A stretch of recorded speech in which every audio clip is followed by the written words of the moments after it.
up, world? It's your boy Fresh Start, and I'm just coming through. I'll let you know how I fell in love with hip hop, and I'm sure everybody got a great story on how they fell in love with it. Because we all can tell stories on how we found out about hip hop, especially if we're not from around here. I'm an immigrant, so hip hop wasn't always there with me when I was growing up. But I could tell how easy I found it. Basically, was just moving out here. And that's what the brothers were listening to, so that's what I was listening to, that's what everybody was bumping, so of course that's what I was going to bump too. But falling in love with hip-hop, that's a different story. It took me, I'd say, about 3 years for me to really fall in love with hip-hop, maybe 4 years for me to really fall in love with hip-hop. How it happened is that, everybody was into rap music, so I was going to listen to rap music too. Obviously my first year I didn't speak much English. I couldn't understand much of what they were saying, but I loved the beats. And I loved listening to the radio. Every time I got on the school bus, all the kids asked to put on the rap station. You know what I'm saying? Every day it was like, yo, switch to jamming, switch to jamming. So the bus driver would switch it to jamming. And then after a few years, I started to know people would buy tapes or CDs or still tapes, or buy bootlegs or whatever, and I didn't have anything on me. I couldn't really listen to the music besides what was being played on the radio. And I got sick and tired of the radio because the radio would play the same shit over and over again. So I decided, I should get myself an album. Can't remember. Actually, my first album I ever bought was in 2000. So 2 years I was in this country, and I bought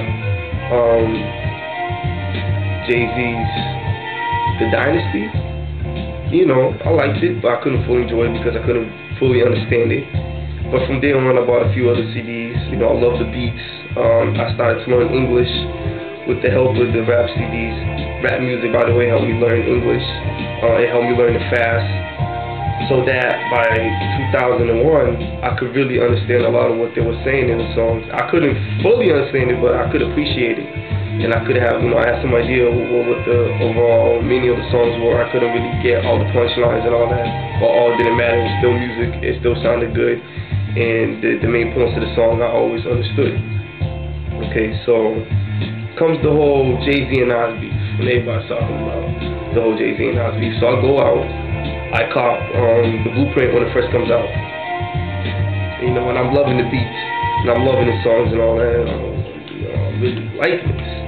So since I got the Jay-Z CD, since I got the Blueprint, I had to go get Stillmatic when it came out. So when it came out, I got Stillmatic. It was my first album by Nas. I really didn't know who Nas was. I didn't know about his history. I knew that brothers loved to bump his stuff. I remember when I first came in, he had I Am, Nostradamus. Those two albums, people were bumping it. It wasn't Nas's best albums, but when it came out, people were still bumping it. So I already had some idea who he was and that people really liked him. So I got Stillmatic, and that was the first album that got me to listen to rap seriously. Like, I started to take rap seriously. Okay, the Blueprint, I took the Blueprint seriously, and I took all the albums I took, seriously, but not to the level that Stillmatic made me. For me, it gave this, it brought this deeper level of music to me in the form of rap. So, songs like Second Childhood, songs like Rewind, and the last two songs in the album, I remember what the last song was, but Poison was one of the songs, was the second to last song in the album. Really got me to take rap seriously, and I really loved it. Like, I could feel those songs on a deeper level. I was like, wow, this is what rap music could really be like. And since I got Stillmatic, I had to go get Illmatic. I was like, people always talking about Illmatic, whatever, So after I got Stillmatic, Godson came out. I got that. I was really like feeling this dude Nas. Like, all his music was dope. I was really taking rap seriously, so I was like, okay, I got Godson, I got Stillmatic, I gotta go get Illmatic. So I went to Best Buy, got my $10 together, looked at the album cover, thought it was a dope album cover, looked in the back, and it was only 10 songs. I was like, these must be some real good 10 songs for people to be talking about it like this. So I bought it, and I put it on.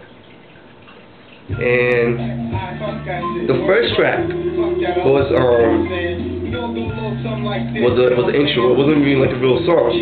So I'm already like, wait, out of 10 tracks, the first one is the intro? It's not even like a song? Like, what's up? And back in the days, between like 99 and 03, a lot of songs had a whole bunch of skits.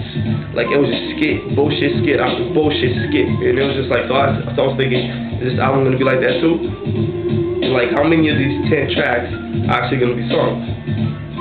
But you know, obviously, for y'all that know Illmatic, know that the only, skit was the intro. That was it. Everything else was songs. Good songs. Real classic, real good songs.